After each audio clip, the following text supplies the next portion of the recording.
todos, aquí estamos una vez más en otro episodio de Las Tertulias. Hoy me alegra anunciaros que tenemos un invitado muy especial al que tenía muchas ganas de traer aquí al canal. Algunos compañeros músicos me comentaban que no le conocían, sin embargo, dentro del mundo de la espiritualidad es alguien muy conocido y respetado.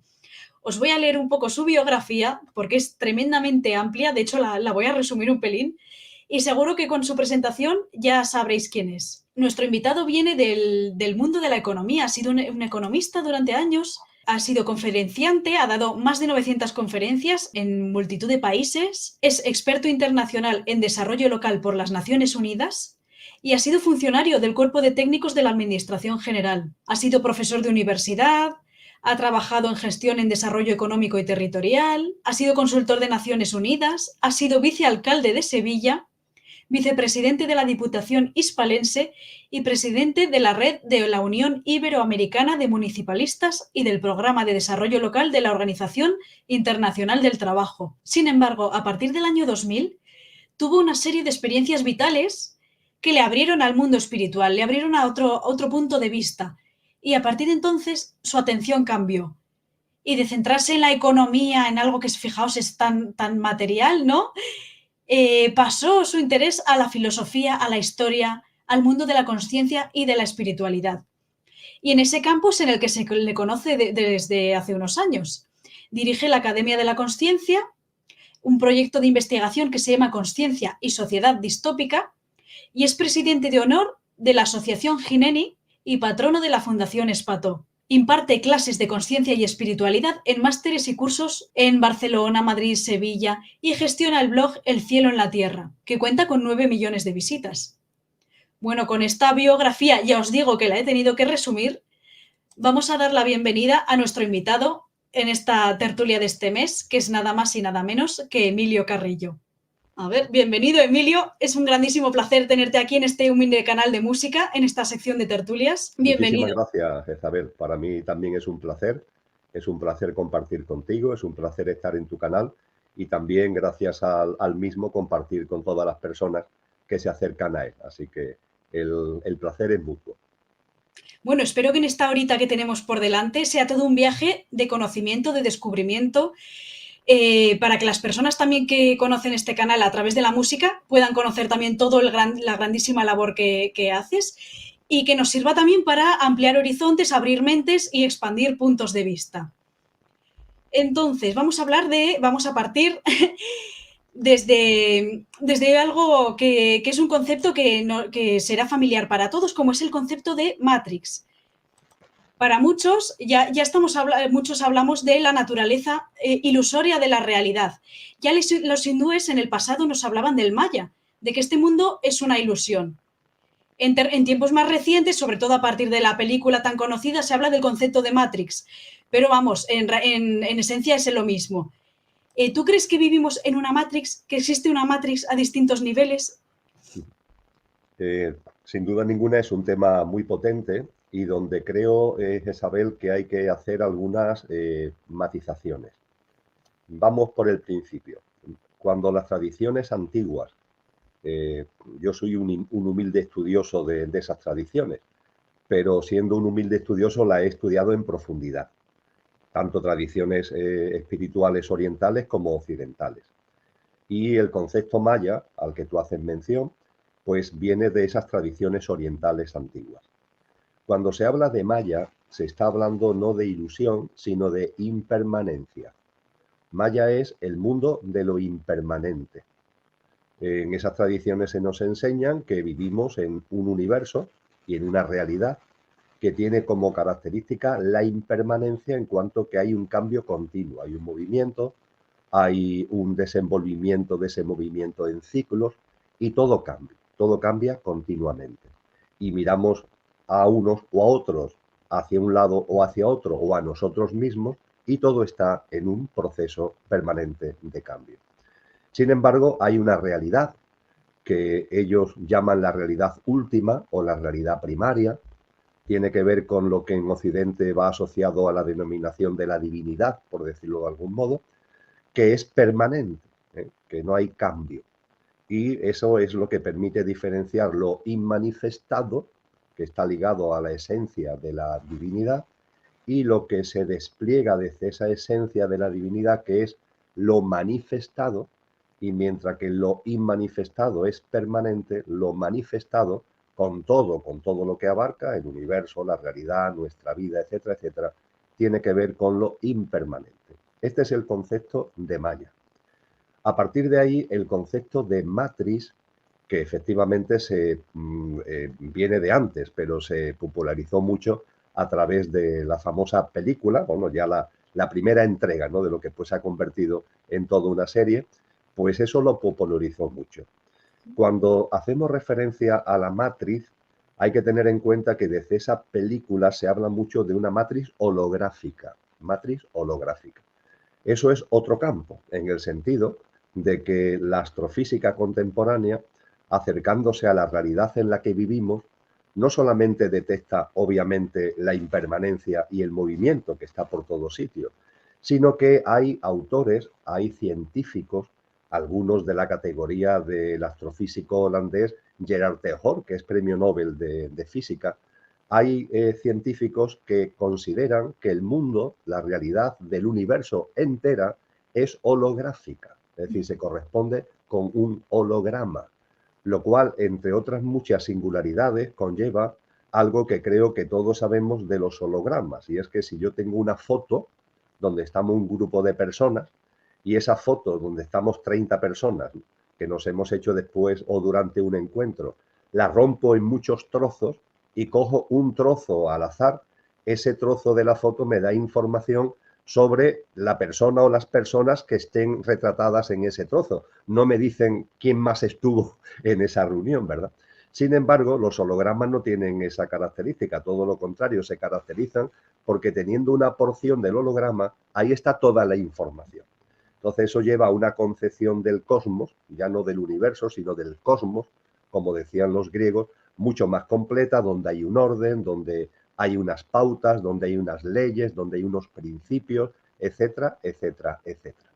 Y a partir de ahí, cuando este contenido de lo que es el holograma en la película, o a través también de otras películas, a través de libros, a través de distintos autores, se nos habla de que estamos en una matriz, lo que se nos quiere decir fundamentalmente no tiene que ver ni con Maya, la impermanencia, ni tiene que ver con lo holográfico en el sentido que brevísimamente acabo de sintetizar, sino que tiene que ver con el hecho de que el sistema en el que vivimos se las ingenia para mantenernos en unos sistemas de creencias, en unos paradigmas que nosotros creemos que son los verdaderos, pero realmente son un sistema de creencias o unos paradigmas como pudiera haber otros, y que sin embargo el sistema, y dentro del sistema es aquello que fundamentalmente a través de los poderes económicos lo dirigen, pues se nos mantiene en la creencia de que ese sistema de creencia es la realidad, es la verdad, pero no es así. Por ejemplo, ese sistema de creencias nos autolimita mucho mentalmente, nos autolimita a la hora de reconocer nuestras auténticas capacidades, nos autolimitan, modestamente así lo veo, en cuanto a lo que significa no darnos cuenta de nuestra inmortalidad, y se nos aferra mucho a lo material continuamente. Entonces, cuando hablamos de la matriz aplicada a la realidad inmediata, no a la metafísica, no a la del universo, a la realidad inmediata en la que vivimos, tiene que ver con la manipulación, tiene que ver con la tergiversación, tiene que ver con la confusión, donde además se juega mucho con lo que en psicología se conoce como el inconsciente colectivo, influencias que se nos hacen desde los ámbitos de la sociedad, instituciones, medios de comunicación, familia, ¿no?, y que consideramos que, que no los vemos, de ahí que sean inconscientes, pero que nos están afectando a la hora de desarrollar nuestra vida cotidiana bajo una determinada pauta, bajo unos determinados hábitos que consideramos que son los que son, cuando realmente no, podían ser perfectamente de otra manera. Podríamos definir así, por tanto, estos distintos niveles que nos conducen finalmente a lo que es la matriz. Y esta matriz hoy día es una matriz que en el proyecto de investigación que dirijo de conciencia y sociedad distópica la analizamos con profundidad. es una Matrix que usa mucho la distopía, es decir, que usa mucho el dolor y el sufrimiento, que usa mucho el miedo, la inseguridad, la inestabilidad, para conseguir que la gente se comporte de determinadas maneras y vea la vida de una determinada forma. Estos serían plasmaciones de esa Matrix a las que tú haces referencia. Entonces, de esto podríamos deducir y resumir que la Matrix es, ese concepto lo podemos relacionar con una cárcel mental, de alguna forma, un engaño en nuestra mente. Y Perfectamente resumido, Isabel, está sí, perfectamente descrita. al final, fíjate, además científicos que hablan de que el universo es mental y la mente en sí misma puede ser una trampa también. Entonces, si la mente no está conectada con la conciencia de uno mismo, es una trampa en la que, de hecho, mucha gente está hecho un lío en todo su cárcel, su trampa mental, de alguna forma, ¿no? Todos los dogmas, las ideas, todo lo que esto es así porque me lo han enseñado en la escuela y entonces asumo que esto es así porque lo dice la televisión. Eso podría decirse que es otras piezas más de la Matrix. Entonces, y la Claro que cárcel sí. mental puede llevar a la cárcel física, ¿no? Y luego te quería preguntar también, relacionado con esto, tú, además, que has sido funcionario, todo el sistema, como tú has hablado, desde su base, o sea, cómo está montado con la burocracia, es otra pieza más de esta Matrix, porque no es mental, pero es otra trampa más que enreda a la gente, ¿no? O sea, digamos que podría haber muchas piezas dentro de esta cárcel mental. Empezando por esto segundo, el entramado, podríamos decir que el sistema, que tiene su pilar fundamental en la economía, que hay que tenerlo en cuenta, que esta sociedad se ha convertido en lo que los autores posmodernos denominan la economía mundo, en cuanto que la economía lo domina todo. Hubo una época, allá por la segunda parte del siglo XIX, que por ejemplo en el mundo de la música, en el mundo de la pintura y de la escultura, en el mundo de las artes, hubo una escuela, una corriente creativa que se llamó el arte por el arte. ¿El arte por qué? Pues por el placer, ¿no? Por el gozo, por la creatividad misma de lo que el arte significa. El arte, sin embargo, a lo largo de todo este tiempo que ha venido transcurriendo desde entonces, se ha ido contaminando. Y no solamente el arte, todo. Y se ha ido contaminando de la economía. Es decir, se ha ido contaminando del mercantilismo. Y yo creo que eso a ti y a muchas personas que hablan, que participan en este canal, no hace falta que me extienda mucho, ¿no? Porque a mí hay grandes creadores que me dicen, Emilio, mi libertad está dentro de mi estudio. Una vez que tengo que mirar del estudio para allá, pues soy consciente de que esa libertad se difumina porque tengo que estar pendiente de determinadas normas, de determinados paradigmas, de determinados gustos, porque si quiero vivir de mi arte, tengo que adecuarme a eso que me dice el sistema. Entonces, cuando hacemos referencia, por tanto, a todo lo que tiene que ver con el mundo en el que estamos, hay que tener en cuenta que la economía mundo es la que dirige. Y a través de la economía, por ejemplo, las grandes corporaciones transnacionales, ¿no? Empresariales y financieras, hay que tener en cuenta que las 10 mayores manejan más recursos al año que 184 países, que se dice pronto, ¿no? Y en Naciones Unidas, en la Asamblea, se sientan 193. Pues bueno, hay 10 grandes compañías que manejan más recursos anualmente que 184 países. Y estas corporaciones no conocen de fronteras ni de barreras, ¿no? Localizan, deslocalizan, invierten, desinvierten, y a través de este poder económico se tutela y se controla el entramado político institucional. Y cuando tú hablabas de la administración pública, pues la administración pública forma parte de ese entramado político e institucional que está claramente dirigido desde ese sistema socioeconómico y desde este marco económico al que hacía mención. Y que sus características son muchas, pero solamente pongo una a modo de ejemplo, que es hacer complicado lo sencillo. Es una máxima de este sistema y es una máxima de la Matrix, hacer complicado lo sencillo. De hecho, vivir, por irnos al núcleo duro, vivir es sencillo y sin embargo el sistema todo lo complica y hemos convertido en la vivencia y hemos convertido el vivir en algo enormemente complicado, ¿no? De ahí que haya tanta frustración, haya tantos desajustes mentales y emocionales, tanta enfermedad, etcétera, etcétera, etcétera. Todo esto en lo relativo a la segunda parte que me planteaba.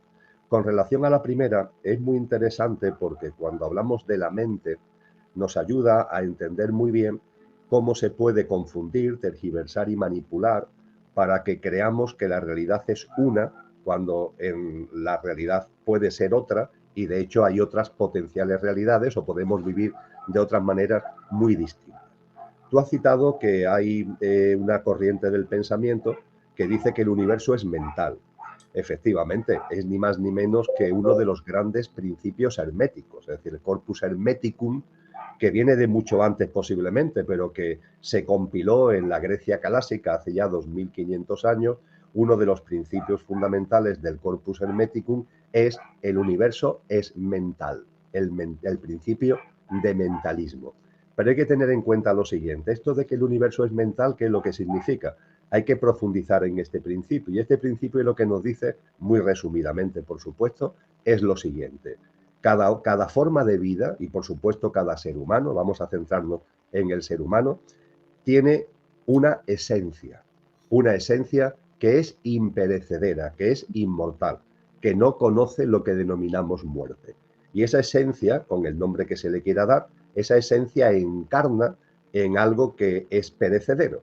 A mí me gusta llamarlo el conductor y el coche. El coche es el yo físico, emocional y mental y la personalidad a él asociada, que es efímero, que es perecedero, y el conductor sería la esencia que encarna en el coche para vivenciar la experiencia humana.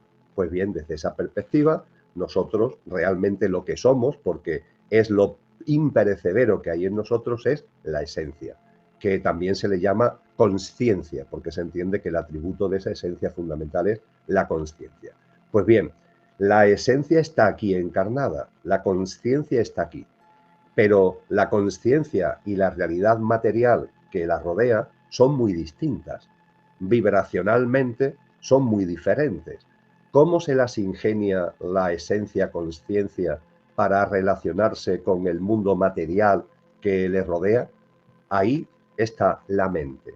La mente es la interfaz que utiliza la esencia consciencia para interaccionar con la materia. La mente es el instrumento que utiliza la consciencia para interaccionar con la materia. Con lo que la mente sería más que el cerebro. El cerebro sería como si fuera el hardware y la mente sería como el software. A partir de ahí, el ejemplo que me gusta a mí poner, porque creo que esto lo facilita mucho, es que la mente es como las gafas para aquellos que utilizamos las gafas. Yo si me quito las gafas ya no veo la pantalla y dentro de un par de minutos estaría mareado. Pero me pongo las gafas y puedo interaccionar con la realidad que me rodea perfectamente. Este es el papel que juega la mente. La mente es como las gafas que muchos utilizamos. Es el interfaz que nos permite relacionarnos con la realidad que nos rodea. Pero ojo, ojo, al igual que le pasa a las gafas, la mente se puede manchar y de hecho se mancha. Es decir, por el día a día, por las circunstancias diarias, yo tengo que llevar un trapito en el bolsillo para de vez en cuando limpiar las gafas. Por lo menos una vez al día tengo que limpiar las gafas. ¿Por qué? Porque el uso hace que se vayan manchando. Pues bien, el ser humano, aunque eso está enseñado muy bien, por ejemplo, por toda la psicología de la ciencia del yoga, pero aunque el ser humano actual esto lo tenga absolutamente en la ignorancia, pero sin embargo todos tenemos esas gafas que son la mente y que se nos manchan. Se nos manchan por la circunstancia del día a día. Por ejemplo, por cosas que nos gustan o que nos disgustan, sobre todo por las que nos disgustan. Y llegan las turbulencias emocionales, llegan las perturbaciones mentales. Y esas turbulencias emocionales, esas perturbaciones mentales, son como rayones que van apareciendo en las gafas, son como manchas que van apareciendo en las gafas. Y claro, hay rayones que son muy grandes y hay incluso rayones que incluso quitarlos se complican porque han rayado las propias gafas. En las gafas aparecen zonas de opacidad. Pues bien, cuando hablábamos de la manipulación de la matriz lo que procura, confundiéndonos, manipulándonos, es precisamente incrementar las manchas de las gafas y, dicho de una forma metafórica, darle a las gafas que son incoloras, darle una tonalidad. Porque si yo consigo que las gafas tengan una tonalidad verde, todo lo que yo mire lo voy a ver con un tono verde. Y la realidad no tiene un tono verde, pero si me han toqueteado las gafas de la mente y la han imbuido de esa tonalidad verde, yo todo le voy a ver verde. La manipulación y la manipulación en particular del inconsciente colectivo implica esto. Es como si las gafas nos las hubieran de alguna forma impregnado de una tonalidad, y esa tonalidad es la que nosotros creemos que es real cuando no es real. Y eso, amén de lo que hace el sistema, también lo hacemos nosotros mismos, insisto, porque claro, todas esas turbulencias emocionales y mentales nos llevan a confundir. Y muchas veces creemos que lo que estamos viendo, que son las rayas, los rayones, las manchas de nuestra mente, confundimos eso con la realidad. La realidad es otra cosa, pero nosotros creemos que son los rayones de nuestra mente. Desde tu punto de vista y tu amplia experiencia, ¿recomendarías el silenciar la mente para tomar distancia, perspectiva y poder tomar esa visión del espectador para poder tomar conciencia de que no somos esa mente y por tanto ver ese amplio espectro de la realidad? Desde tu punto de vista, la meditación sería una herramienta interesante, que es algo que recomiendo mucho en el canal, y también el utilizar música adecuada para meditar, de alguna forma como para silenciar esa mente y dar ese paso atrás para ver todo desde afuera. Entonces, ¿puedes contarnos tu experiencia con la meditación? ¿Cómo recomiendas meditar? ¿Qué tipos de meditación? Si puede servir para callar ese ruido mental y limpiar un poco esos rayones de las gafas. He citado hace un momento la ciencia del yoga. Mm. La ciencia del yoga nos enseña toda una serie de etapas que tienen como finalidad última precisamente conseguir que las gafas de la mente estén perfectamente limpias. No se trata de quitar a la mente de en medio, como a veces estúpidamente se dice, ¿no? La mente forma parte de la realidad y forma parte de nosotros. No se trata de que arranquemos la mente, no se trata de que yo tire las gafas. De lo que se trata es de que estén perfectamente limpias. Si acudimos al libro por antonomasia de la ciencia del yoga, que fue la recopilación de lo que hasta entonces era una enseñanza boca a oído, estamos hablando del siglo II, hasta entonces el yoga se había enseñado de maestro a discípulo de boca a oído. Y el gran maestro llamado Patanjali hizo por primera vez una recopilación en un texto escrito, que se conocen como los Yoga Sutras de Patanjali. De Patanjali porque es el autor, y los Yoga Sutras porque tratan de yoga, y los sutras son pequeñas frases, son como pequeñas sentencias, párrafos cortos, donde nos va acercando a la enseñanza del yoga. Pues bien, muy al principio, Patanjali se pregunta, ¿qué es yoga? ¿Qué es yoga? Y nos empieza a hablar con claridad de la educación de la mente. Las distintas etapas del denominado Raja Yoga son etapas que conducen a ir avanzando en la educación de la mente. Y la etapa superior, las etapas superiores, las tres grandes etapas superiores del yoga, se conoce como Sanyama. Y Sanyama, precisamente, Isabel, es lo que nosotros conocemos como meditación. En el lenguaje del yoga es Dharana, Dhyana, Samadhi. Concentración, contemplación y éxtasis o alta contemplación. Eso es Sanyama y eso es meditación.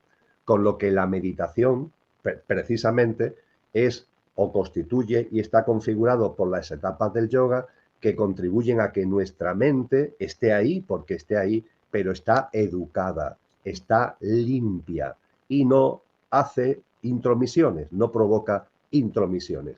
Y el estado superior de estas tres etapas que acabo de citar, Dhyana, Dharana, Samadhi, el Samadhi lo define Patanjali como la desaparición de la autopresencia de la mente. Yo creo que esto lo aclara enormemente. No se trata de que la mente desaparezca, no. Se trata de que desaparezca su autopresencia. Es decir, que tú puedas estar contigo mismo y que la mente no esté por medio, que la mente no esté interpretando, que la mente no esté moviéndose. Se trata de un estado mental de calma, un estado mental que, utilizando el símil de las gafas, repito, sería de limpieza. Y entonces se nos dice que podemos ver la realidad, porque mientras que no logremos ese estado de limpieza, ese estado de calma, la realidad no la vamos a ver.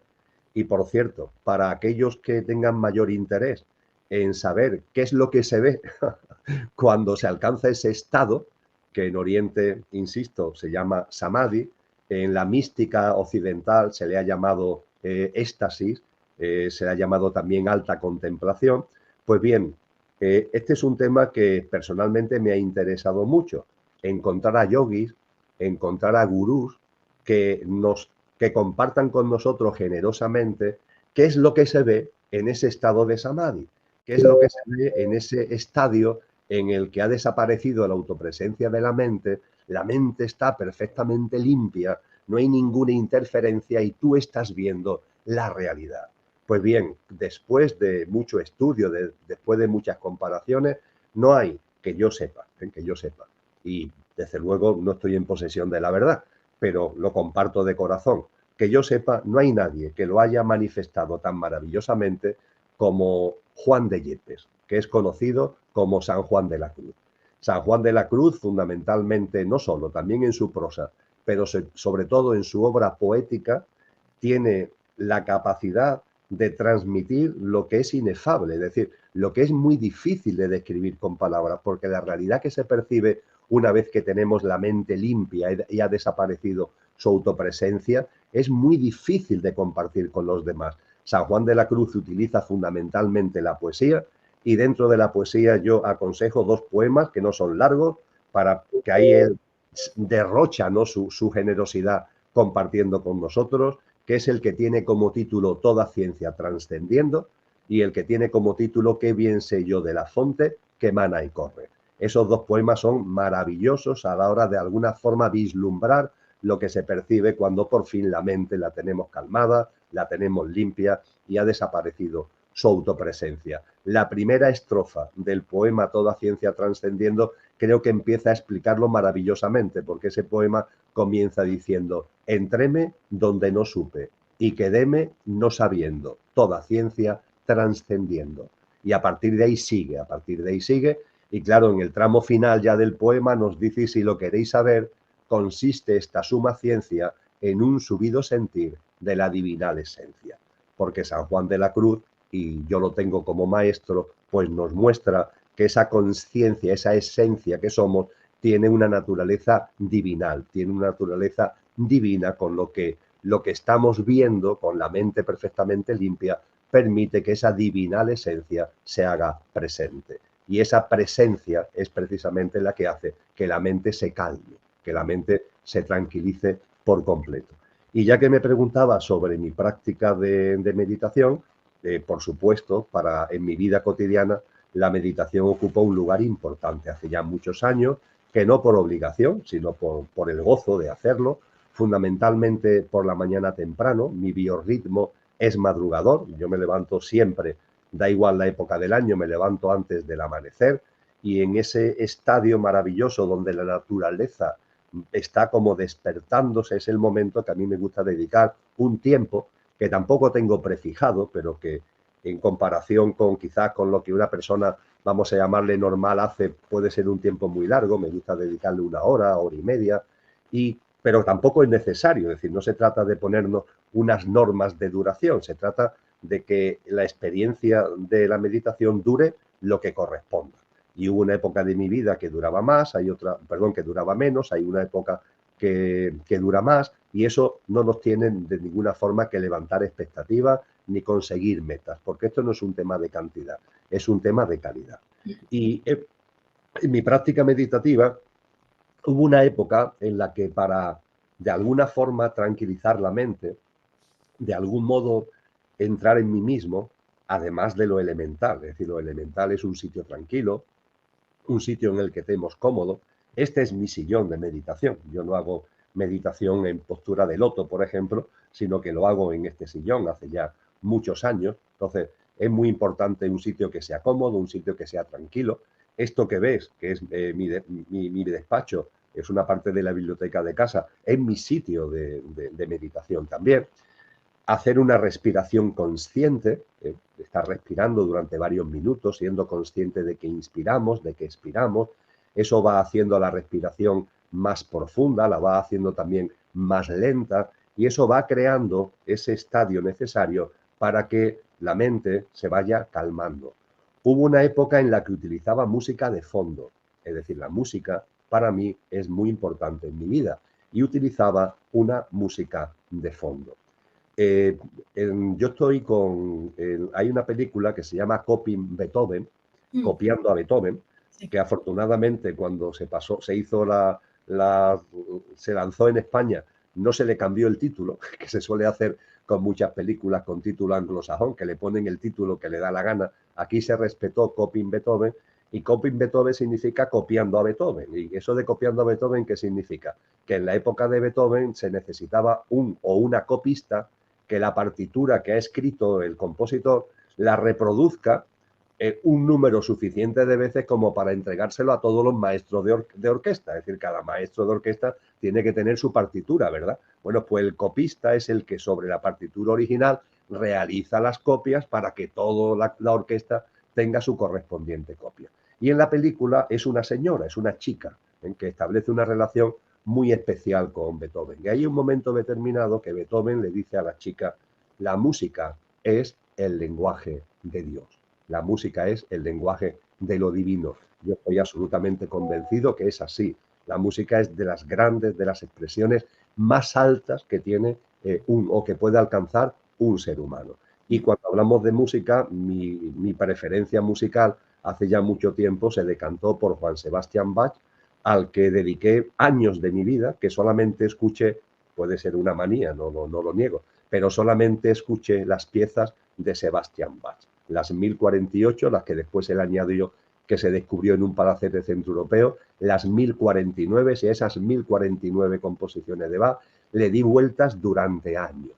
Y cuando yo hablo de música, hablo fundamentalmente, aunque me gustan muchas músicas y evidentemente hago mía todas, pero hablo fundamentalmente de música clásica, ¿no? Entonces, con la música clásica como sonido de fondo, iniciaba mi proceso de meditación. Normalmente ponía algún tipo de música que yo tuviera controlada, en el sentido de que iban a ser algunas piezas que iban a durar, por ejemplo, 15 o 20 minutos, y que después ya el aparato se iba a callar, para que yo ya sabía que con esos 15 o 20 minutos ya era suficiente como para que mi mente, gracias a la respiración consciente, pero gracias también a la propia música, se fuera centrando, ¿no? Es lo que Antonio Bley llama, ese gran maestro catalán llamó el centramiento, no nos fuéramos centrando en nosotros mismos. Es cierto que con el paso del tiempo, Isabel, yo ya no utilizo nada, es decir, no utilizo música, simplemente me siento y sin ningún tipo de expectativa, sin pretender absolutamente nada, entro en meditación. Y digo sin pretender nada porque hay personas que creen que la meditación es para alcanzar, ver cosas, visualizar cosas, tener lo que hoy se ha puesto demasiado de moda, que se llaman canalizaciones. No, no. La meditación va dirigido a que desaparezca la autopresencia de la mente. Y lo que venga después acontece, que es un verbo acontecer que tenemos en castellano, que es precioso. No se puede forzar. Es algo simplemente que acontece. Y si no acontece, no acontece. Y si acontece, acontece. Pero no generar expectativa, no buscar nada, como cuando alguien practica la meditación buscando, pretendiendo llegar a no sé dónde, alcanzar no sé cuánto. Eso está animando a la mente, la está removiendo y juega en contra del proceso meditativo. Pues fíjate, de lo que has contado de la calma mental, el samadhi, los estados de éxtasis, es algo que parece así como del mundo espiritual, pero que los que estén relacionados con el mundo artístico conocerán, porque desde mi experiencia y desde otros músicos que conozco, y no solo es en el ámbito de la música, sino de la pintura, la poesía, la que has nombrado antes también, el momento ese en el que alcanzas ese silencio mental es el momento previo a que llegue la inspiración. Es como si se hiciera un hueco en la mente. Los momentos que pasan son realmente mágicos, de verdad, os lo cuento por experiencia, y conoceréis algunas obras aquí en el canal que notaréis que están realmente inspiradas. En el momento que se alcanza ese estado, que es sí, como una especie de calma, de vacío, en esa nada está el todo, llega de algún lugar ese sonido, esa música, esa obra perfectamente estructurada, como si viniera así de algún lugar y simplemente se hubiera hecho el espacio para que esa obra baje y se pueda hacer realidad. Entonces, esa meditación se puede transformar en arte, incluso en inspiraciones. Gente del mundo de la ciencia también ha recibido inspiraciones a través de sueños, que es otra forma de alcanzar esa frecuencia de calma mental. Entonces es maravilloso como algo místico o que parezca del mundo místico se pueda transformar. Al final todo nos lleva a lo mismo, ¿no? De alguna forma, que es encontrar la calma para vibrar en armonía, en resonancia, de alguna forma. Es que no quería entrar en eso porque no quería aportarme de la línea que tú has marcado, pero has abierto algo potentísimo y que yo había dejado voluntariamente metido en el cajón y que ahora gracias a ti voy a sacar. Adelante, Emilio. Hemos compartido que la mente se mancha, que la mente se llena de rayones. Hay que tener en cuenta que, y eso también en la ciencia del yoga se tiene clarísimo, en nuestro plano mental, nuestra mente tiene dos niveles. Es como si las gafas tuvieran dos niveles. Lo que se llamaba antiguamente manas inferior, la mente inferior, y mana superior, la mente superior. Hoy hay psicólogos que lo llaman la mente concreta, a la mente inferior, y la mente abstracta, a la mente superior. ¿Qué significa esto? Significa que tu mente y la mía, las gafas, tienen esos dos niveles, de modo y manera que usamos un nivel u otro en función de las circunstancias de nuestra vida. Me explico mejor. La mente concreta o mente inferior es la que usamos, es el nivel mental que utilizamos cuando nos ocupamos de lo rutinario, de lo ordinario. Cuando tú y yo hace ya tiempo concertamos este encuentro, para concertar un encuentro, un día, una hora, hace falta la mente concreta y es maravillosa, juega su papel, ¿verdad? Para tú conseguir el enlace que me has enviado a mí, para que yo entre a la hora adecuada, etcétera, etcétera, se usa la mente concreta. La mente concreta la estamos usando cotidianamente, desde que nos levantamos hasta que nos acostamos, incluso cuando el nivel de sueño no es profundo, ahí sigue la mente originando sueños que son el día a día, pero trastocado un poco en su configuración, ¿verdad? Bien, ahí está la mente concreta que se ocupa de lo rutinario, de lo cotidiano, de lo ordinario. Pero hay otro nivel de la mente que es la mente abstracta. Y la mente abstracta solo la usamos, la concreta, claro, como se ocupa de lo rutinario, estamos todo el día en modo mente concreta. Pero la mente abstracta solo la usamos y por tanto podríamos decir que solo la activamos en el momento en el que traemos a nuestra vida cuestiones, asuntos, temas trascendentes, del nivel que sean, pero trascendentes.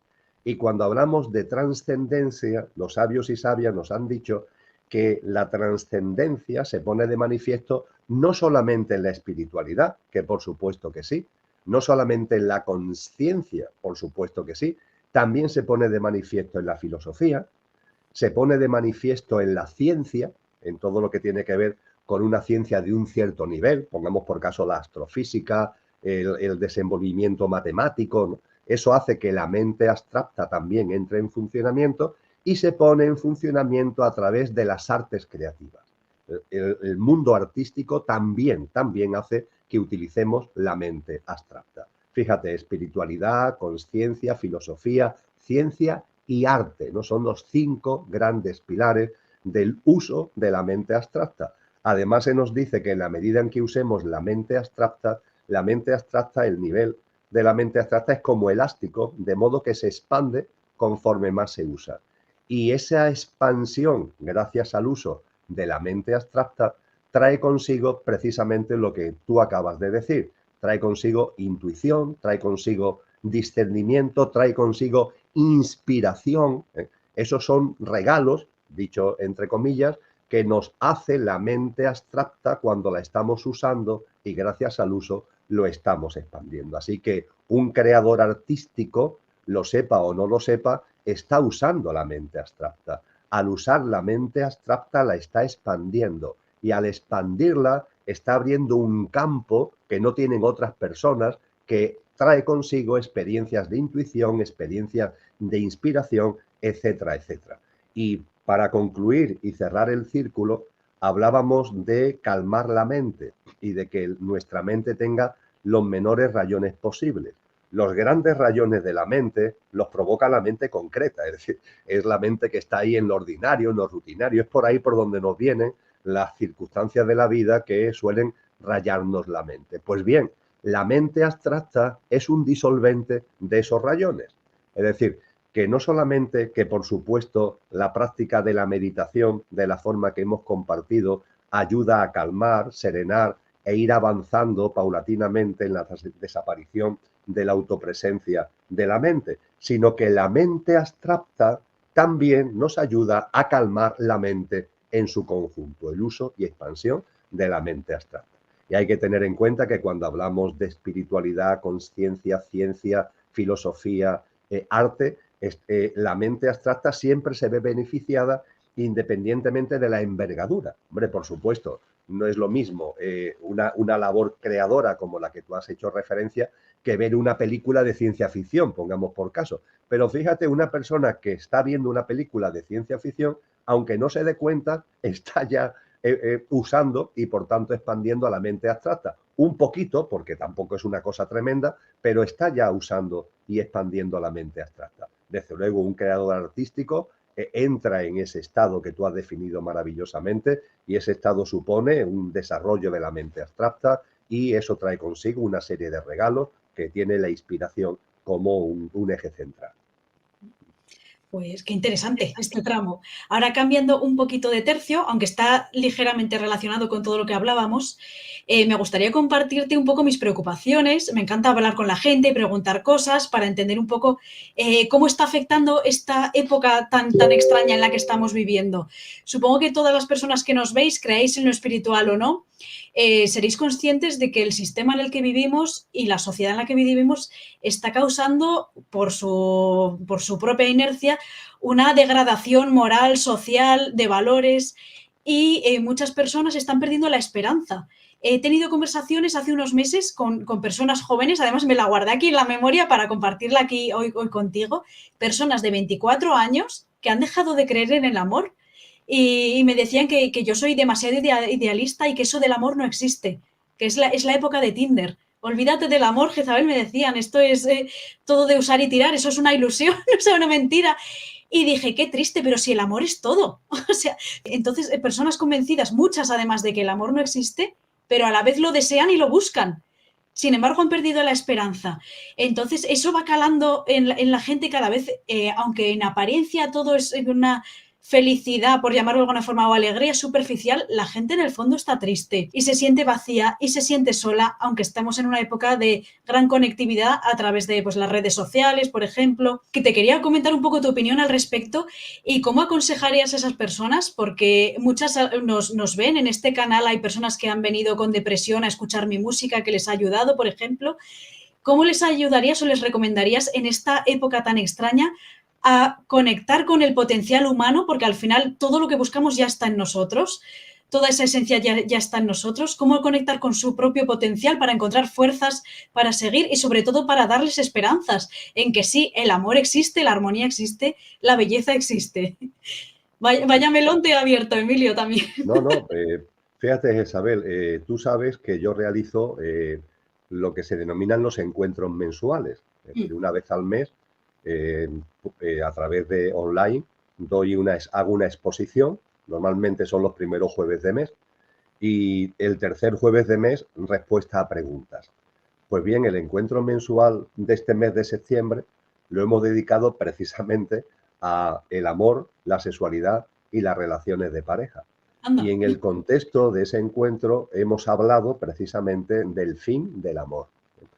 No el fin del sexo, que también se habla de él, es decir, el cómo las conexiones interpersonales sexuales están en franco decaimiento. De hecho, hay estudios muy profundos que ponen de manifiesto cómo a finales del siglo XX la conexión interpersonal sexual, es decir, tener relaciones sexuales por término medio a nivel mundial, era una vez cada 5 días y ahora ha decrecido hasta ser una vez cada 10 días, lo cual en tan poco tiempo, es decir, en un cuarto de siglo aproximadamente, la verdad es que francamente sorprendente.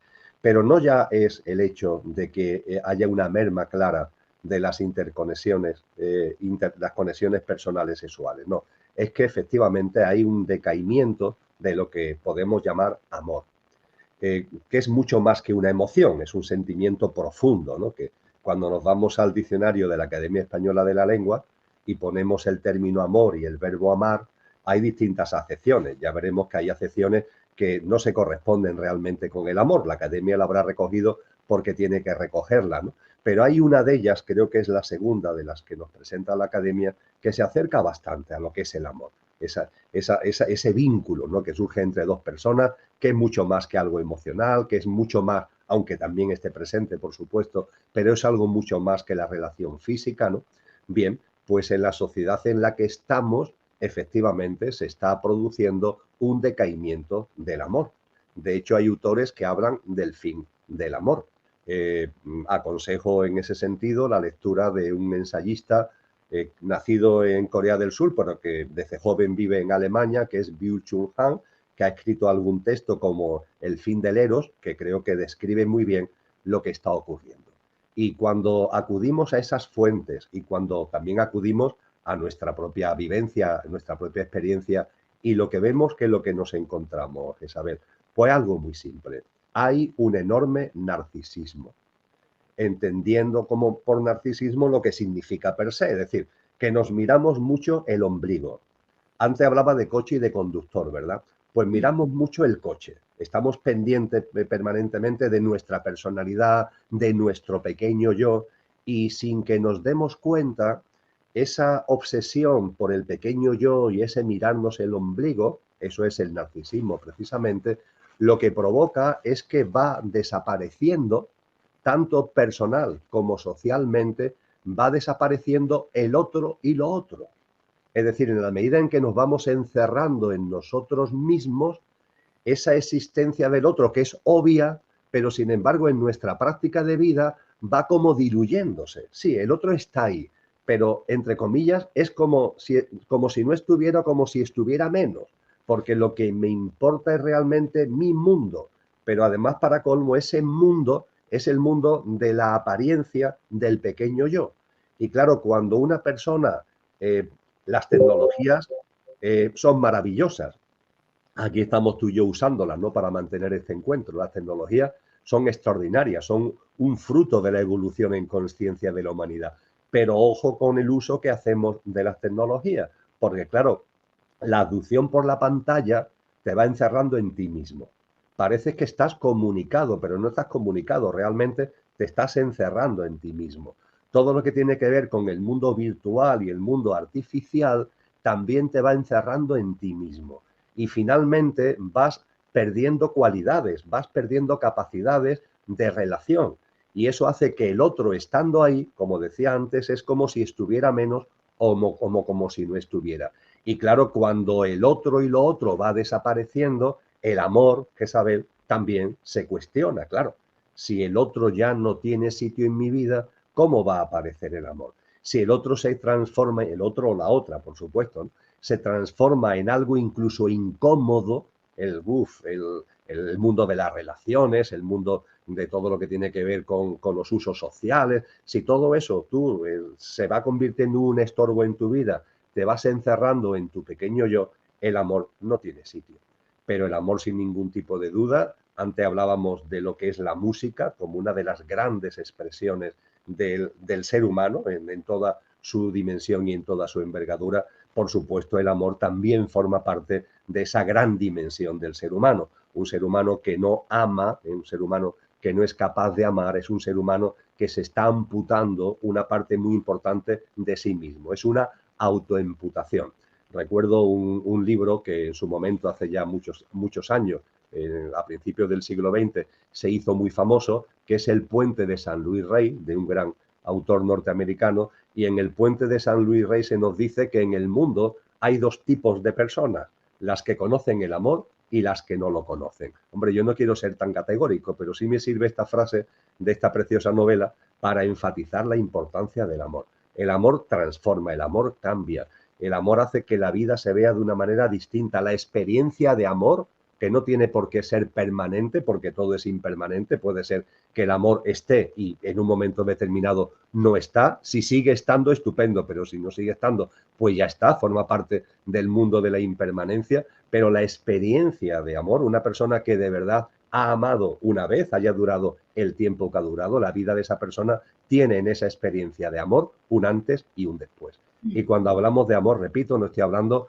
de lo que coloquial se llama el enamoramiento. El enamoramiento es algo muy superficial, enormemente pasajero, eso sí que no tiene ninguna posibilidad de sostenibilidad en el tiempo y que tiene que ver con lo puramente emocional. No, cuando aquí estamos hablando de amor, yo sé que tú te refieres a eso, yo desde luego me estoy refiriendo a eso, es esa conexión muy, muy íntima que aparece en las personas y que además, y con esto termino, es importante que nos demos cuenta que por supuesto que es impermanente como todo, puede ser que dure toda la vida o no, eso lo irá diciendo la propia vida y nuestra propia evolución, la evolución de las dos personas que formen la pareja, eso lo irá diciendo la vida y la evolución, pero lo cierto es que ese amor, insisto, provoca una transformación en las personas que lo viven y esa transformación te marca y hace que haya en tu vida un antes y un después.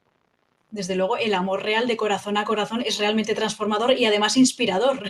A lo largo de la historia hemos visto novelas, cuadros, música, inspirado por eso que genera ese amor profundo, que al fin y al cabo también es como un proceso meditativo. Con esa conexión puede llevarte a momentos de éxtasis maravilloso, cuando es amor de corazón a corazón, de espíritu a espíritu, de mente a mente y por último de cuerpo a cuerpo también. Hay una conexión ahí maravillosa. Pero ese amor hoy en día no interesa, yo creo, no sé qué opinarás tú, porque el amor de pareja es tan poderoso, tan potente, es tan inspirador, tan transformado, es como un proceso alquímico. Eso lo hablábamos aquí con otra invitada que era maestra de Tantra también. Tan poderoso que es incómodo, yo creo, para el sistema y por eso ahora interesa, pues eso, el ir picoteando de aquí a allá, relaciones superficiales que no se profundizan. ¿Y crees en parte que eso ha anclado tanto en la sociedad, esa inercia, ese usar y tirar, incluso con las personas, en base por el miedo? Porque también hay como mucho miedo a abrir el corazón y amar. Está todo el mundo con una coraza. Se debería perder ese miedo y volver a abrirse y volver a quitarse las caretas, ¿no? Volver a ser humanos, en definitiva. La sociedad en la que vivimos tiene distintas características que podríamos decir juegan en contra del amor. Por ejemplo, una sociedad tan estresada, donde prima tanto el culto a la velocidad, donde la frase que más se usa o una de las frases que más se usa es no tengo tiempo, no tengo tiempo, donde siempre vamos corriendo de un lado para otro, aunque no sepamos muy bien hacia dónde vamos. Una sociedad que tiene esa característica, que tiene esa seña de identidad, dificulta el encuentro. Dificulta el encuentro en general, dificulta el diálogo, dificulta el que haya, ya que este canal precisamente le das tanta importancia al diálogo, ¿no? Que haya un intercambio, vamos a llamarle deportivo, ¿no? Donde nos enriquecemos, tú piensas de una forma, yo pienso de otra, no debería haber ningún afán de competencia en el sentido de yo convencerte a ti, tú convencerme a mí, ¿no? Nos nutrimos cuando hay distintas formas de ver las cosas, nos nutrimos todos, ¿verdad? Pero no, esta sociedad que está basada en el culto a la velocidad, todo tiene que ser rápido, te estresa, el que te estrese significa que andas enfadado, estás siempre compitiendo, quieres tener razón, quieres convencer al otro y eso te va marcando el carácter. Hay que tener en cuenta que lo que son acciones puntuales, cuando se van repitiendo, nos enseña la psicología, eso se va convirtiendo en hábitos. Y los hábitos, cuando se van sosteniendo y manteniendo en el tiempo, te van modulando el carácter, con lo cual no estamos hablando de un tema menor, sino de un tema enormemente importante. Desde luego, tanto culto a la velocidad lleva a la superficialidad, lleva a la dificultad del encuentro y hace que no se dé el escenario adecuado para que el amor, de la forma que lo estamos aquí compartiendo, que es el verdadero amor, porque es que es eso, si no, no es amor, es otra cosa, pues aparezca en escena. Pero igualmente, si seguimos analizando lo que esta sociedad son sus señas de identidad, tú has hablado del miedo. Ciertamente, miedo, inseguridad, incertidumbre, yo lo llamo el trípode del peligro existencial. Miedo, inseguridad, incertidumbre. Y el miedo, la inseguridad y la incertidumbre está presente en nuestras vidas de muchas maneras, de muchas formas. Y cuando está ahí, ¿qué es lo que hace? Nos lleva a protegernos. Y protegernos es como la tortuga que tiene una tendencia a meterse hacia adentro, a meterse hacia su caparazón, ¿verdad? Una tortuga, cuando se asusta, se mete dentro. Yo creo que esta figura metafórica viene bien para entender a lo que nos pasa a los seres humanos cuando tenemos o estamos rodeados o estamos viviendo, experimentando tanto miedo, tanta inseguridad, tanta incertidumbre, que nos vamos encerrando. Y ahí viene lo que antes compartíamos: al encerrarnos, el otro está ahí, pero como si no estuviera. Y no solamente eso, sino que voy perdiendo hábitos, capacidades, cualidades de relación, con lo cual es algo que cada vez se me hace más complicado y hace que a su vez me vaya retroalimentando en el encerramiento a nosotros mismos. Con lo que no solamente el estrés, el culto a la velocidad va en contra de lo que es la experiencia amorosa, también, como tú has dicho muy bien, todo lo que es el miedo, todo lo que es la inseguridad, que además tiene en nosotros cantidad de implicaciones. Entre otras, nos han enseñado los sabios y sabias que la necesidad de tener, retener, acumular, poseer, atesorar, eso es miedo. Una persona que mire a la vida sin miedo, que confíe en la vida, no tendrá tanta necesidad de tener, retener. ¿Por qué? Porque confiará en la vida, mirará a la vida de otra manera. Es el miedo, es la inseguridad, es ese pequeño yo que es efímero, ¿no? Y que tiene miedo a la vida, ¿no? La que nos lleva a desconfiar de la vida, ¿no? Y la desconfianza de la vida también nos va encerrando en nosotros mismos. Y por supuesto, y con esto termino, hay otro elemento más que para mí es fundamental, no solamente para mí, para muchos hombres y mujeres de capacidades intelectuales y concienciales muy superiores a la mía, lo han remarcado como fundamental. Y me refiero a lo que el gran filósofo Friedrich Nietzsche, en la transición del siglo XIX al siglo XX, llamó el matar a Dios. El Dios ha muerto. En la Gaia Ciencia, también en otras obras, pero en su obra La Gaia Ciencia, la figura del loco le dice a la gente: Dios ha muerto y lo hemos matado nosotros. Ese matar a Dios no significa estrangular a un señor de barbas blancas que está más allá de Júpiter. No, eso es una quimera, una visión absolutamente absurda de la divinidad. La divinidad está en todo, pero está en nosotros, la divinal esencia a la que antes me refería. Y matar a Dios significa expulsar lo trascendente de la vida individual y colectiva. Expulsar lo trascendente. Y hemos hablado antes de trascendencia, hemos visto los pilares que tiene. Esta sociedad expulsa lo trascendente y hace que al expulsar lo trascendente, pues nos quedemos en lo puramente superficial, en lo más efímero, en lo que tiene menos sustancia. A partir de ahí, este comportamiento hace que valores, principios, se diluyan. No puede haber principios y valores cuando lo que prima es lo insustancial y lo superficial, ¿verdad? Y cuando una sociedad mata a Dios y expulsa lo trascendente, se produce una serie de impactos en el ser humano que terminan también afectando a nuestro mundo mental, al que antes hacíamos referencia. La desaparición de lo trascendente hace que la mente concreta sea la única que vamos utilizando cada vez más, con lo que los rayones y las manchas que antes compartíamos se van multiplicando y no hay una mente abstracta que contribuya a ir eliminando, a ir limpiando las gafas del modo que antes compartíamos. Ese gran autor que fue Rudolf Steiner, el fundador de la antroposofía, dio una conferencia en 1919, que creo recordar que se titula y está publicada en Cómo buscar al Cristo, donde dice que la no percepción de lo divino, la no percepción de lo trascendente, es una enfermedad, decía él, y es una enfermedad física. Puede parecer increíble, oye, que ¿por qué el que yo no tenga una percepción espiritual, una percepción divinal, qué tiene que ver con lo físico? Pues sí, tiene que ver con lo físico, porque la falta de esa percepción hace que vayas todo el tiempo en mente concreta, en modo mente concreta. Eso multiplica todas las turbulencias, multiplica todas las perturbaciones emocionales y mentales. Hace que las gafas estén rayando más y más y más. Y tantas turbulencias y tantas perturbaciones hacen finalmente que somatices esas experiencias de perturbación y de turbulencia desde el punto de vista físico.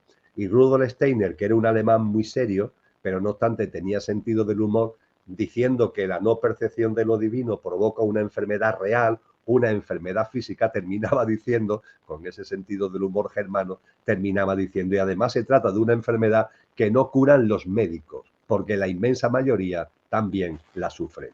Bueno, como esta tertulia está dando para mucho, y va a ser larga, ya lo aviso, larga pero muy interesante. Hemos pensado en dividirla en 2 partes. Así que aquí acaba la parte 1 y os emplazo en el siguiente vídeo para ver la parte 2. Si no lo encontráis en YouTube, buscad en mi canal, en la lista de reproducción de tertulias y allí encontraréis ambos. Que los disfrutéis.